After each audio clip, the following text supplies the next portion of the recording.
Hey YouTube, it's Faye, and I know what y'all are thinking, wait a second, where's the truck? Ah, good question. He's over there, outside. Yes, that means the timing belt is done.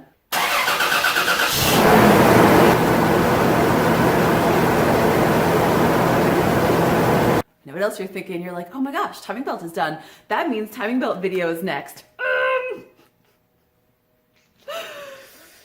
Yes and no. It is upcoming. It is upcoming. But let's just say that your girl decided that she didn't want to buy a special tool, so she decided to make it instead. So I have this piece of wood. This is a punch, you guys. I swear, this is definitely not a file. I always use the proper tools for every job.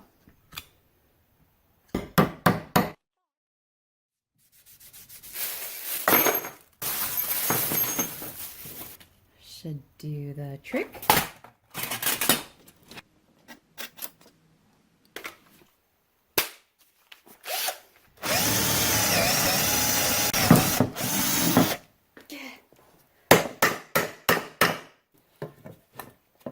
Okay.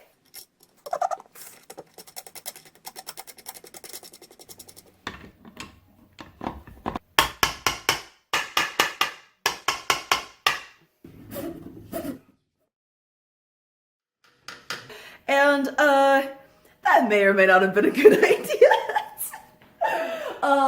And while it worked for one half of its intended purpose, it broke during the second half of its intended purpose. So, and also since I'm making tutorial videos, I'm showing you from a professional standpoint what to do.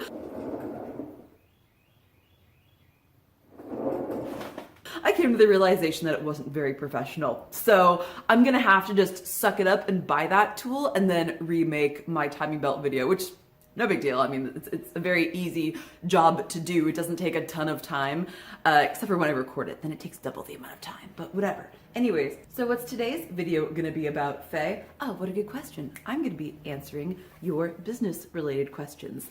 It was a good plan B. So here goes.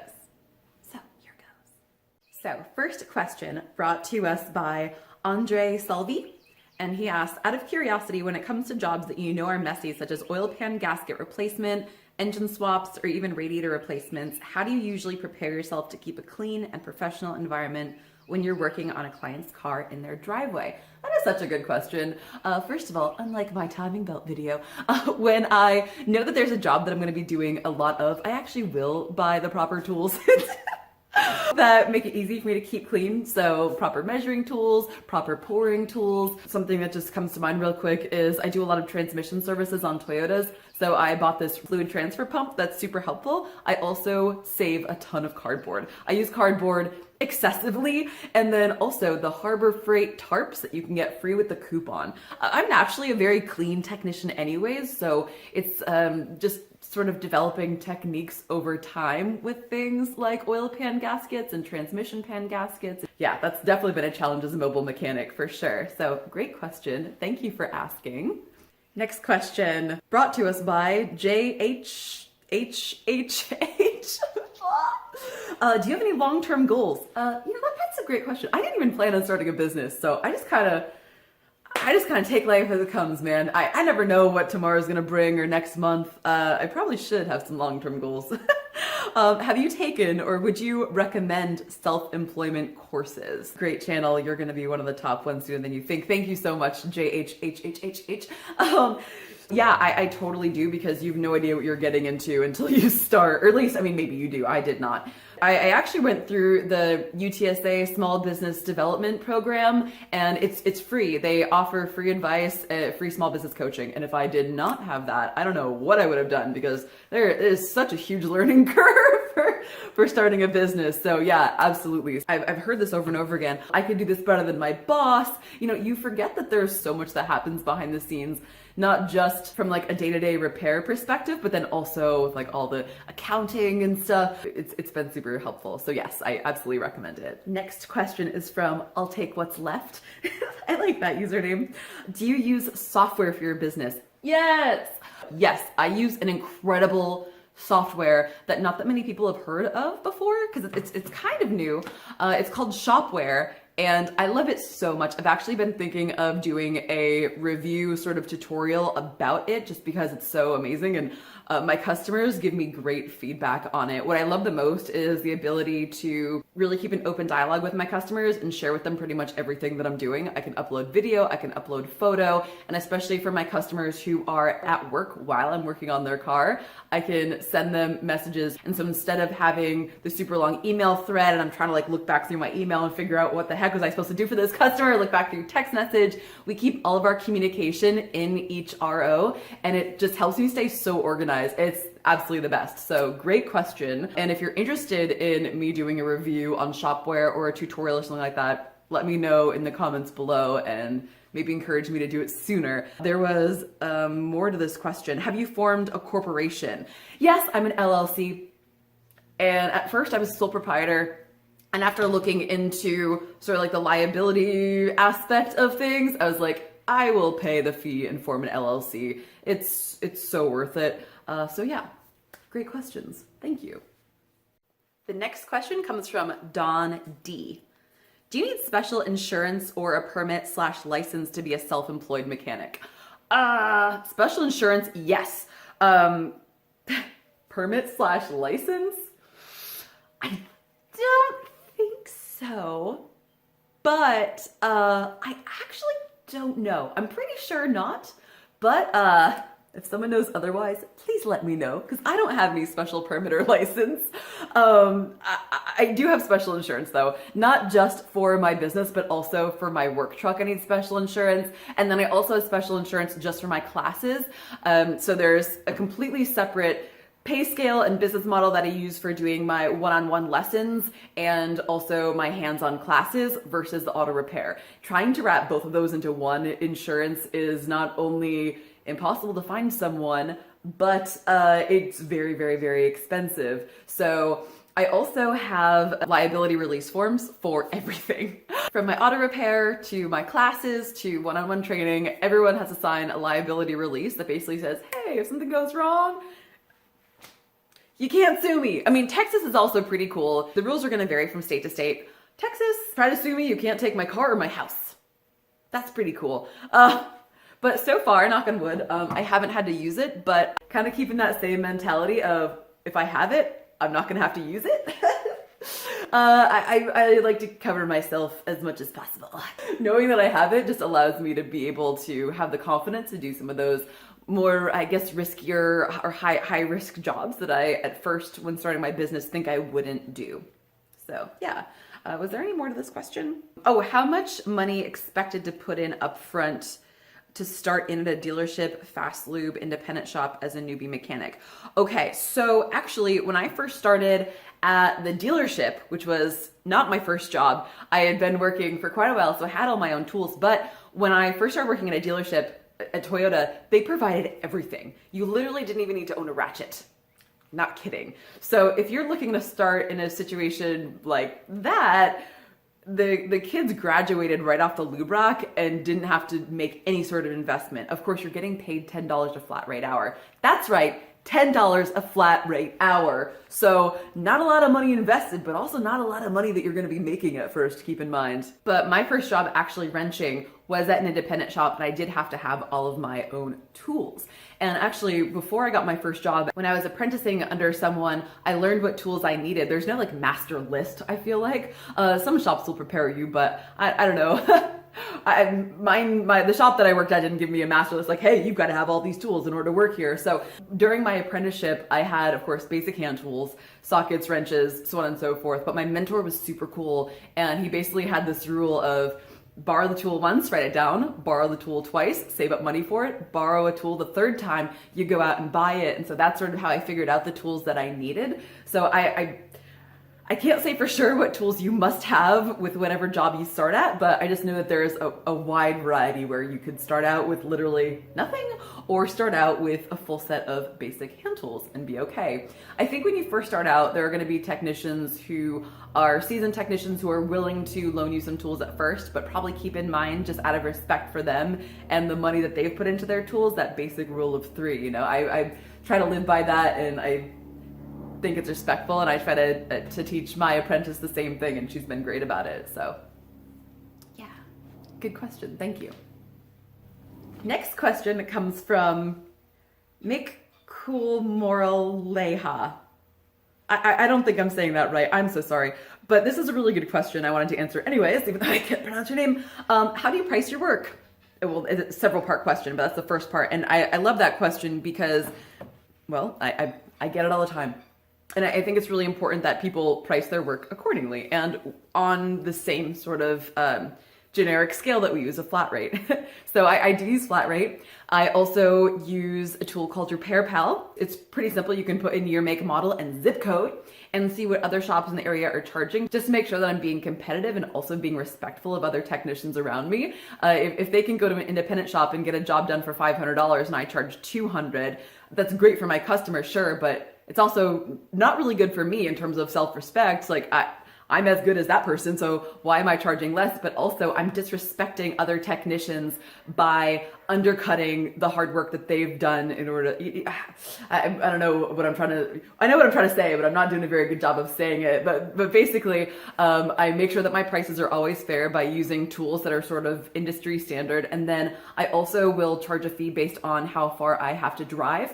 There are so many things that can vary from car to car. So with the zip code, I find that if you're working on cars in Texas, it's a lot cheaper than working on cars in New England, right? Because New England has a lot of rust issues on their car because they salt the roads. So I will also always see a car in person before I commit to a certain price. So I'll always go out and do an inspection first. And if I see something where I know that something is going to be a huge pain in the butt, like, oh my gosh, this is an imposter car from New England here in Texas. Like, I have to make sure that I charge appropriately for my time as well. So I'll estimate in the challenges that I think that I will have. So that's a really good question. So yeah, I do use a flat rate system. I use RepairPal, and then I do price per job. I don't have an hourly rate. I have a price per job, and taking into consideration all those factors. So great question. And this is a 2-part question. So let's see. Oh, a 3-part question. What's been your favorite job or favorite car to work on, and your most challenging one? And when are we going to get some Supra content? Oh, Supra content is actually going to be coming super soon. Ooh, I was going to say Supra soon. Oh, Supra soon. I'm so excited. I'm working on a really cool project coming up. So yes, Supra content is coming soon, although it's a little bit out of my control. You'll see why, but can't tell. And then my favorite car to work on, I honestly mine. I love working on my cars and filming it for y'all. That's probably my favorite part of my job. But I would say that more so it has to do with the customers than the car. I really love working for customers who just absolutely adore and appreciate me. Duh. And I love working one-on-one with my customers. So when I am hired to do one-on-one lessons or one-on-one coaching, that is the best. And I have a few customers who I actually hate their cars, and I would never want to work on them. They're probably watching this, so I'm not going to say which ones of those cars I hate, because you'll know who you are. But just the fact that the people are so cool, the customers are so cool, and have sort of become like a family to me in a way. That's a great question. As far as the most challenging one,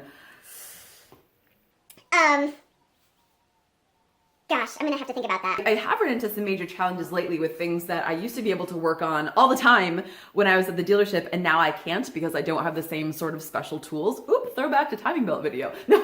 But specifically, there was a job that I was trying to do earlier this week, and I wanted to do an adaptive relearn on the transmission, and I couldn't because I don't have TechStream. So I hate that. I hate having to send my customers to the dealership, and it doesn't happen very often. The most challenging vehicles are when I'm trying to work around the system, work around the tools I don't have. So that's kind of a generic answer, but I hope that satisfies you. Next question from Gonads 1259.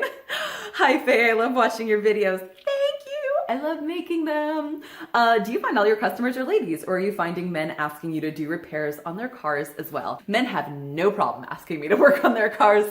And actually right now I have about 50-50 men and women customers, but I do find that women will seek me out because they feel like I'm trustworthy and they're not going to be taken advantage of. So I feel like I'm definitely more popular with the ladies on that one. But I do one-on-one lessons, men and women. And yeah, I don't discriminate. And the people who also don't discriminate based off of what their mechanic looks like will call me, and you know, it's great. I definitely get some creepers who want to just stand around and watch me while I work on their car. So sometimes with men, I've gotta do like, I gotta meet them first and do like, an interview. Almost to sort of see, am I the right technician for you? And are you the right customer for me? But I haven't had a ton of problems. So yeah, great question. Thank you. Next question is from Harry Morrison. What would be an example of a task that you would steer clear of as a mobile mechanic? What a great question. Oh, there's more. What type of things should mobile mechanics run away from or pass off to a brick and mortar shop? Awesome question. So obviously there are some things that I cannot do that I have to pass off to a brick and mortar shop. I cannot do alignments. So I've partnered with another local shop that I always recommend to do alignments for me after I do any sort of suspension stuff. So we have this handy toe stick here that we use to set the toe. Whose toe? Your toe. Oh, Jesus Christ. Is there any measurement marks on it at all? No. I also don't have an AC machine at this time, although I may at some point, because in Texas, it'd be great to be able to do that, to do AC services. So I once again, I have to go to another local shop to have AC systems evacuated and recharged before and after I do a job. I do still work on AC systems. I am Section 609 certified. I just obviously don't have the machine. So I am limited. And like I was talking about earlier with the tech stream, sometimes I do have to pass things off to the dealership, but only after I determine there's nothing more that I can do. This is a really good question. I'm really glad someone asked, because when I first started my business, I thought for sure that there were some things I was just never gonna do. I was never gonna do engine swaps, never do timing belts, never do clutches, never do anything that would take more than one day. and that includes clutches. If you're going to be resurfacing the flywheel, take it out, bring the flywheel to the machine shop, pick it up the next day, go back and finish it. But my customers have proven me wrong over and over again, with what I am or am not willing to do. So while I did at first think that I would just be doing basic maintenance while they're at work or they don't want to drop off their car somewhere, I've just learned to not cross anything off the list, really. I will always do an in-person inspection first with whatever's going on, because there are going to be a bunch of factors that will determine whether or not I feel comfortable doing the job, or that I'm the right person for the job, or that it's possible for me to do the job. So if someone wants me to do an engine swap for them and they don't have a driveway and it's just like dirt and mud, I mean, obviously I'm gonna say no, but if the conditions are correct and I feel like I'm able to fulfill the customer's expectations and we talk the whole process through of what this big job is gonna be and I'm happy with it and they're happy with it, then I'll move forward. I'm hesitant to say there's something that I won't do, because every time I say that, someone proves me wrong and just gives an ideal situation or scenario and is willing to pay me for it and is cool with the time frame and is cool with maybe even buying some of their own specialty tools if needed. Also, I have some customers who have lifts in their garages, so why would I say that I wouldn't do something because I don't have a lift when it's safe and I feel comfortable working with them and I feel satisfied with the car and the customer has a factory service manual? You never know. Customers surprise me all the time. So no, there's nothing that I will not do at this time as long as I have the proper tools, the situation's right, the customer's cool, and life is good. So anyway, I think that's as many questions as I'm going to answer for today, because I feel like this video is getting a little bit long. There were some that I wanted to get to but did not, so maybe I'll do a follow-up. Yeah, thank you so much for watching this video. I hope you enjoyed it, and if there are any questions that you would have answered differently, I know I have some mobile mechanics that follow me and that subscribe to my channel, so I would love to hear from you too. What would be your answers? How do you handle garage liability insurance? Are there any jobs you wouldn't do? How do you stay clean? What software do you use? What freaking great questions. So thank you so much to all of my viewers who participated in this video, and I look forward to seeing you next week. All right, bye. Oh, and like normal, here's a random chicken compilation, because y'all love my chopped chicken, so check this out, the chicken It's raining outside and her face, like you can actually you can actually see her face. That blue thing is her ear. Can you see her ear? There you go. You can actually see your face because your hair's all wet. You have eyes. Yeah, see, she does actually have eyes. Isn't that the cutest thing you've ever seen? Oh! Anyway, thought you'd get a kick out of that. Chicken! Oh my god. It's gotten worse. Oh, you look wonderful. Seriously, I cannot get enough of this freaking chicken. I love her so much. Daisy! Do you want a grape? She loves grapes. Okay. A grape? You dropped it. No!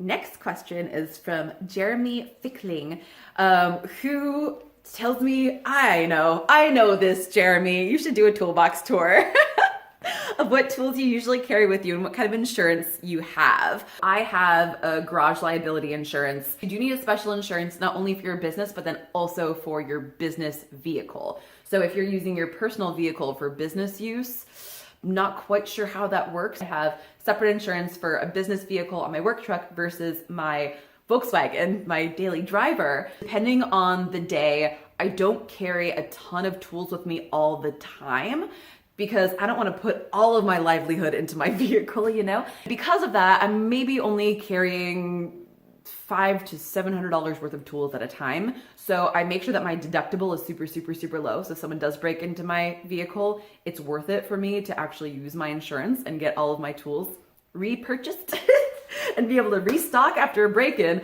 I haven't had that situation happen yet. Depending on where you live, you might have different requirements than me, but you can get a price quote for free, you know? And actually, my insurance guy was awesome. He took me out to lunch. But it also did take me a while to find someone. I was denied by several people. So just go online, get some free quotes, meet some people, get some free lunches, talk about what you got going on, and good luck to you. I am eventually going to do a toolbox tour. It takes me a while to get situated, especially now that I have my new work truck. I want to get a little bit more of a system and really organize my tools in there. And when I figure it all out, when I get it all nice, I'm going to be excited to show it off. So I absolutely will do a tool truck tour, or work truck tour, I guess, eventually. So stay patient. I promise it'll happen. Thank you, Jeremy.